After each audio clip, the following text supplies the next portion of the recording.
You tap the screen, letting your viewers settle in. Before we begin, you whisper softly, hit the like button if you believe every life deserves a chance, because today's story proves just how far humanity can go when it decides to stand for someone no one else will defend. A beat of silence. All right, let's go into the dark. They called themselves the Real once. Not a proud name, not ancient, just functional. Everything about them was functional, because they had been engineered, not born. Built for a purpose, tailored for a task, and once the galaxy no longer needed that task, the galaxy no longer needed them. The Administratum of Galactic Genetic Custodianship used a more polite word for it, scheduled deletion. A euphemism so clean you could eat from it. A sentence so final you couldn't breathe through it. The RIL had been created 400 years ago as hazard zone mechanics, a disposable subspecies engineered to work inside reactor cores, chemical processing caverns, and unstable atmospheres. Their lungs could filter toxins that killed most beings in minutes. Their skin resisted radiation. Their muscles repaired micro tears in seconds. They were perfect workers. And that was their sin. Because 400 years later, the galaxy didn't need perfect workers. It needed efficient ones. Machines replaced them. Automation eliminated them. AI outperformed them. And so the RIL were declared genetically obsolete, a term so cold it might as well have been carved from vacuum. Their deletion was scheduled for the third cycle of the solstice. A clean sweep. Painless, organized, billions of them. Children who had never stepped into a reactor. Mothers who had never seen a hazard zone. Elders who remembered no purpose except the one engraved into their bones by someone who died centuries ago. A quiet genocide. Approved, stamped, logged, and absolutely no one cared. Except the species whose name kept appearing in every corner of galactic trouble. Humans. The same species that had a reputation for being chaotic, overly emotional, dangerously protective, and absurdly sentimental about anything with eyes. The first human to notice the extinction order wasn't a politician. She wasn't a diplomat. Not a scientist. Not a soldier. Her name was Dr. Mara Keene, a junior research xenobiologist working on a derelict moon station. She found the deletion record buried inside a public data cluster visible to anyone, ignored by everyone. One sentence froze her blood. Real termination of existence approved unanimously. She didn't sleep for 2 nights. The third night, she sent a message to Earth's United Service Council. The fourth night, humanity read the decree. And by the fifth, the galaxy was on fire. Humans didn't hold meetings. Humans didn't negotiate. Humans didn't evaluate the ethical parameters of scheduled deletion. They reacted. Emotionally. Irrationally. Beautifully. A wave of humanity's raw, stubborn compassion rolled across the star lanes like a storm front. Refugee fleets mobilized before official approval. People donated their savings, their ships, their fuel. Entire orbital stations volunteered to become shelters. Obsolete? They demanded. By whose standards? Deletion? They snarled.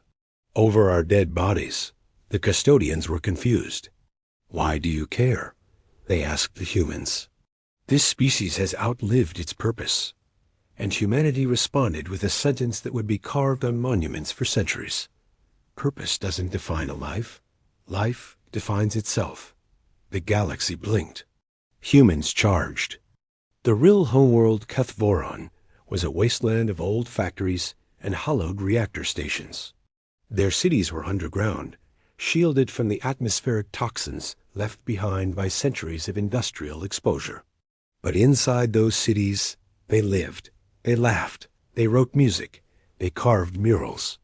They raised their young gently, speaking in soft, vibrating hums that made their children glow faintly with bioluminescent warmth. They were alive. They were people.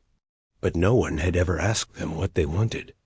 Until the day They heard a shrieking sound tearing through their skies. Human transports. Thousands of them. Not warships, relief ships. Cargo bays filled not with weapons, but with medical pods, food crates, atmospheric stabilizers, translation nodes, and soft-skinned humans crying from the shock of seeing an entire people preparing to die with quiet dignity. The Rill did not understand. Life had always been something given to them, ordered, directed, controlled. No one ever had fought for them. But now, the humans were here. And humanity doesn't do quiet. The administratum panicked. Your interference violates 43 galactic codes, they protested. Humanity shrugged in unison. We don't care. You don't have jurisdiction. Try stopping us. This is an internal custodial genetic decision. No, said humanity. This is murder. The custodians tried to stall with bureaucracy. Humans stalled bureaucracy with something better. Public outrage. Billions of humans took to the galactic meshnet, sending messages, videos, artwork, pleas, threats, and petitions. Schools held assemblies. Children sent drawings. Elders sent speeches. Refugee groups pledged support. One message became the symbol of the movement, a transmission from a 9-year-old human girl named Alara Ruiz, her voice trembling. Just because someone made them doesn't mean you get to end them. Someone made all of us. It spread across 12,000 systems in 6 hours. It broke the administratum's servers. Literally, they crashed. Meanwhile, on Kethvoran, the evacuation had begun. But no one expected the first moment the Rill would speak for themselves. You see, Rill vocal cords weren't designed for language. Their creators had given them only enough function for simple work commands. Their true speech was a shimmering vibration through their skin resonance, not sound. Humans couldn't hear it. But humans could feel it. When the first Rill elder approached the human volunteers, she placed a trembling hand on a medic's chest. Her skin shimmered. The vibration moved through his bones. He burst into tears. What did she say? Whispered the other medics. The medic wiped his face. She said, why? Not who are you? Not save us. Not help. Just why? Why would anyone fight for them? Why would anyone bother? Why did humans care? The medic had no answer. None of humanity did. Not then, not yet, but they would. The evacuation was massive, chaotic, messy, human. 40 million Rill lined the exit corridors, clutching handmade bundles, tiny children, carved stones, glowing music spheres. Their bioluminescent markings flickered in fear. Humans organized them with impossible efficiency. Engineers rerouted atmospheric generators. Doctors established triage centers. Pilots rotated ships in landing waves. Volunteers carried children. Soldiers protected the corridors. Humanity acted not like conquerors, but like family. Even when the custodians issued threats, even when they tried to blockade the orbit, even when they demanded compliance, humanity kept going. And then came the turning point. On the 8th day of evacuation, a custodian enforcement fleet entered orbit massive, silver, flawless. They broadcast one announcement. Humans, you are hereby ordered to cease all evacuation efforts. Failure to comply will result in sterilization of the planet. The humans on the ground froze. Fear swept the Rill corridors. Everyone waited. The human command ship rose from the shadows of the troposphere, engines burning blue. Admiral Sarah Monroe Kong, unblinking, furious, transmitted her reply to the entire galaxy. You sterilize this planet, and you declare war on the entire human race. Silence. Utter silence across the star lanes. Then, Human Admiral, the custodians do not wage war. Good, she replied. Because humans do. And that was the moment history bent. The moment the galaxy realized humanity didn't come to negotiate. Humanity came to save people. Or die trying. The custodian fleet withdrew. The evacuation continued. But what no one realized, not the humans, not the Rill, not even the custodians, was that this rescue, this defiance, this act of reckless compassion would awaken something inside the Rill that no genetic engineer ever predicted. Something that would change the galaxy forever. Because saving a species is one thing, but giving them a reason to live, that is something only humans do. And the Rill were about to discover what life meant when it wasn't assigned, but chosen. Listen, if you can hear this, it means you made it through part 1. So settle in. The stars are quieter tonight, and the story is about to get a lot darker before it gets brighter. The galaxy didn't sleep after the Rill evacuation began. Not one system, not one station, not one ship drifting through the void unnoticed. Everywhere, beings were talking about the same impossible thing. Humans were challenging the custodians.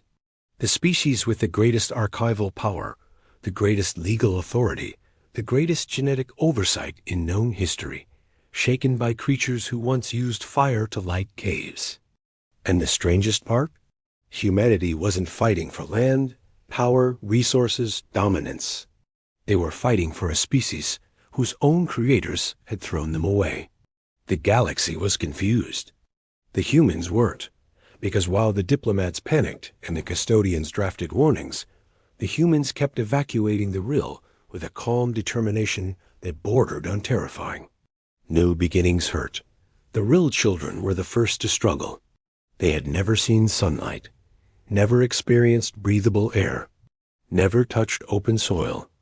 Their world had been underground caverns and industrial tunnels lit by biostrips. When they stepped off the loading ramps into the temporary human habitat domes, they froze. Light hit their skin and triggered reactive pigment shifts. Their markings shimmered like liquid starlight. Children covered their eyes, shaking. Humans noticed. Within minutes, engineers lowered the dome brightness. Doctors applied gentle sensory filters. Teachers gathered Rill children into calm circles and taught them simple breathing rhythms. One tiny Rill girl reached out and touched a human child's hair, something she'd never seen. The human child giggled. That moment was broadcast across 17,000 channels. Galactic opinion shifted by 1%. It was the first time the galaxy saw the Rill not as engineering mistakes, but as children. The custodians strike back. The custodians were not accustomed to disobedience, so they adapted. They weaponized legality, sanctions, transport restrictions, resource halts, diplomatic blockades, threats of stripping human ambassadors of their positions. It didn't matter. Humanity had already made up its collective mind. You could block a star lane. You could revoke a travel code. You could cut official supply lines. But you could never stop volunteers. Civilian fleets, freighters, haulers, personal shuttles, converted mining barges appeared from every human colony like migrating birds. No registration, no approval, no hesitation. We're here for the Rill, they said on open comms. We're humans. We don't abandon people. The custodians were furious, but they were also careful. The last time someone underestimated human stubbornness, an entire empire collapsed in 3 days. So instead of attacking, they sent an envoy. A tall, elegant, perfectly engineered being named Archivist Velthari, whose words were smooth enough to lubricate rust. She visited the human command station above Kethvoron. Her opening line was a cold one. You are destabilizing the balance of the galaxy. Admiral Cira Monroe didn't blink. We're preventing genocide. You are interfering with genetic regulation. We're stopping murder. You are encouraging a species with no evolutionary purpose. We're giving them a future. Belthari's eyes narrowed. You misunderstand, human. The Rill were never meant to become a civilization. They were made for work. Nothing more. Cira leaned forward. Then you understand nothing about humanity. Silence. You think origin determines destiny, the Admiral continued. We think choice creates destiny. You think they're obsolete. We think they just haven't had a chance yet. Belfari studied her for a long moment. Then she spoke the quiet truth.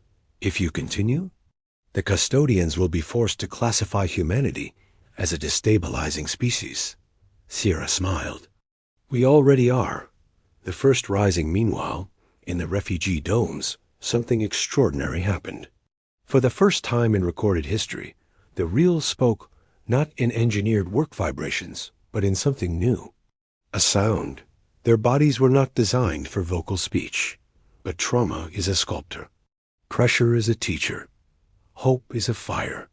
A small rill boy, barely old enough to walk, sat alone near a medical terminal. He watched humans messy, loud, emotional humans fix a broken heater. He tried to copy the way they raised their voices to call each other. And he made a sound. A broken, trembling, fragile sound. Ha. Ma. The medic froze. What did he say? Whispered a nurse. The boy pointed to the humans, glowing faintly across his bioluminescent lines, and tried again.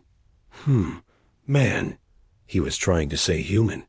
The first spoken real word in their species' history was the name of the people who saved them. The nurse wept openly. That scene reached every human colony within hours. Galactic opinion shifted another 6%. The custodians panicked, because they had not predicted this. The Rill were not dying. They were evolving. Without permission. Without control. Without oversight. They were becoming people. And that was the one thing the custodians feared most. The new threat evacuation continued. 14 million Rill were safely relocated. Then 20 million. Then 27. Then 32. But the planet Kethvoron was becoming unstable. Centuries of toxic buildup were reaching a tipping point. Human engineers warned, we've got maybe 15 days before atmospheric meltdown. They needed to hurry, but the custodians had a new strategy. If they couldn't stop the humans legally, they would stop them scientifically. They released a galaxy-wide report titled The Real Genetic Collapse Hypothesis. It claimed the real genome was inherently unstable, doomed to irreversible degradation within 50 years. Translation: saving them is pointless. The galaxy hesitated.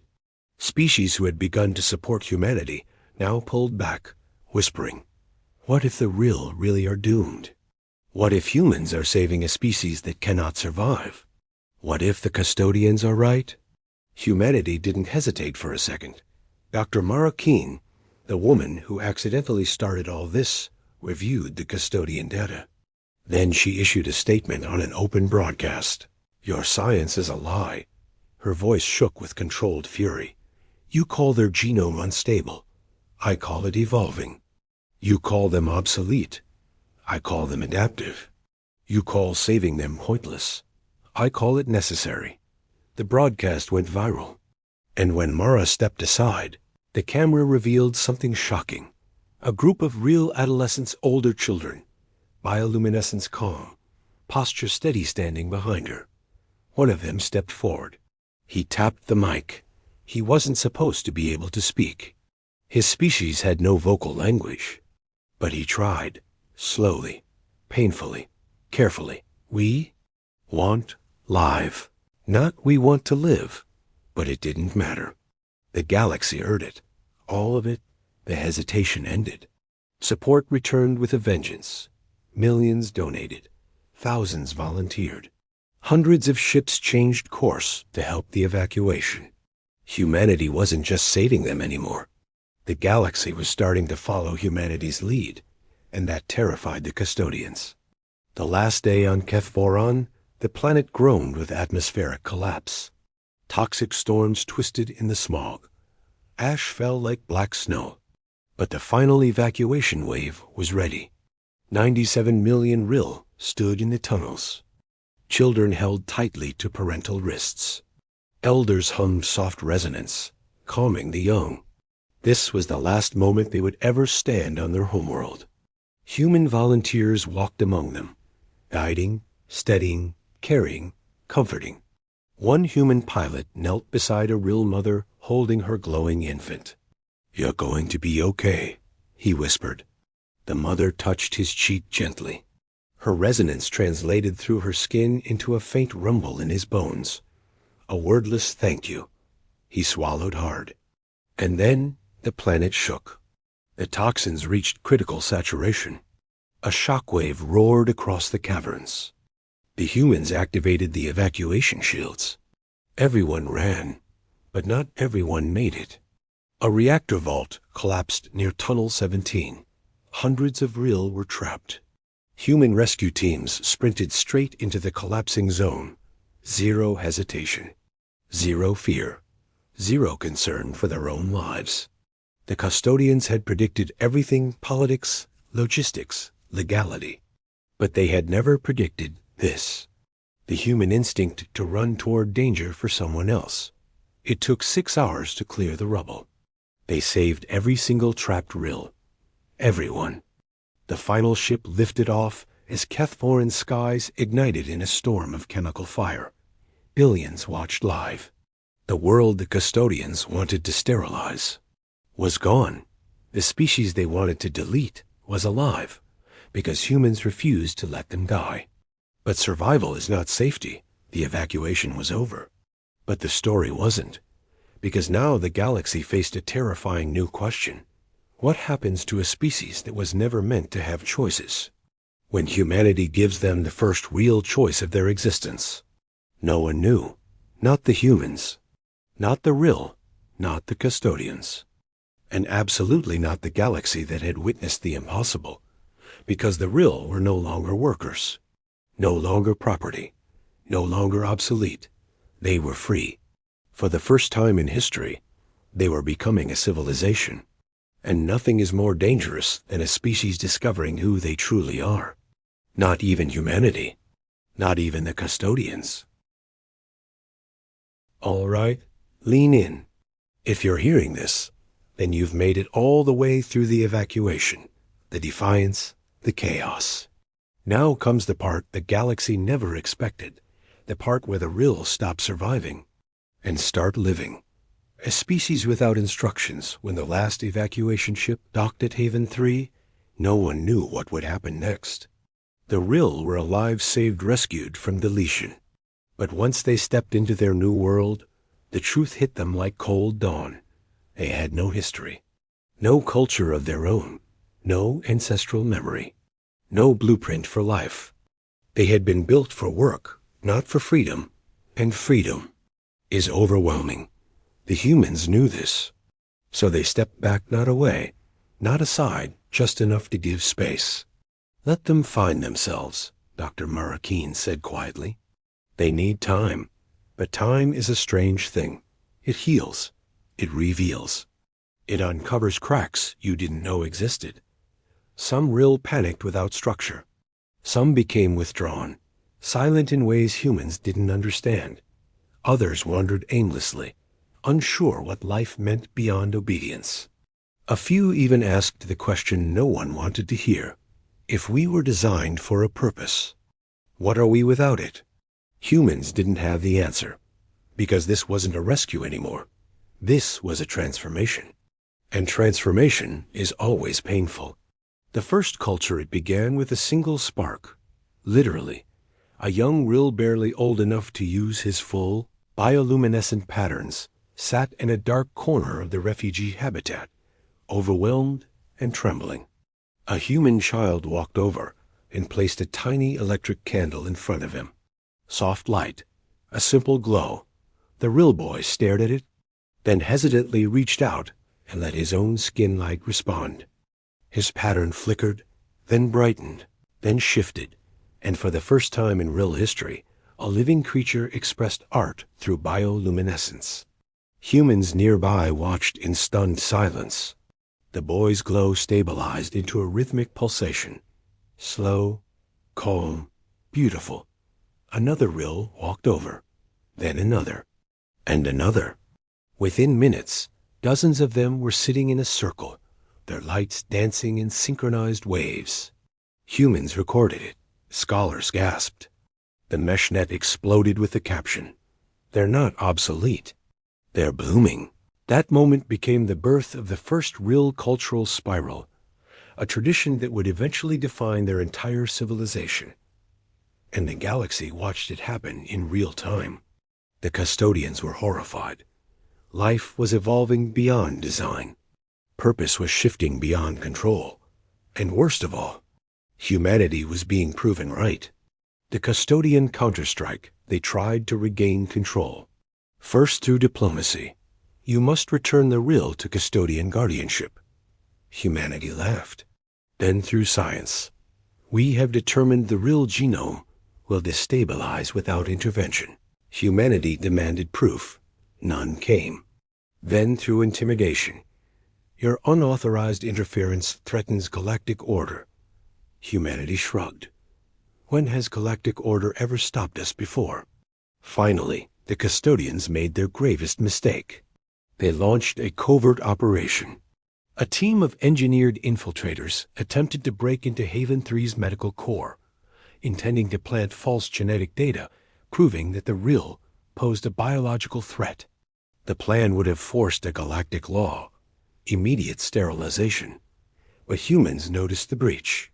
Not because of technology, not because of sensors, not because of military vigilance.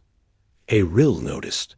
Her name was Siva Wren, a soft-spoken adolescent who had survived the collapse of Tunnel 17. She had a heightened resonance sensitivity, the kind engineers once labeled a defect. She felt the infiltrators' footsteps through the floor. She felt their breath in the air. She felt their intent, and she alerted the humans. For the first time, the rill protected humanity. The infiltrators were arrested.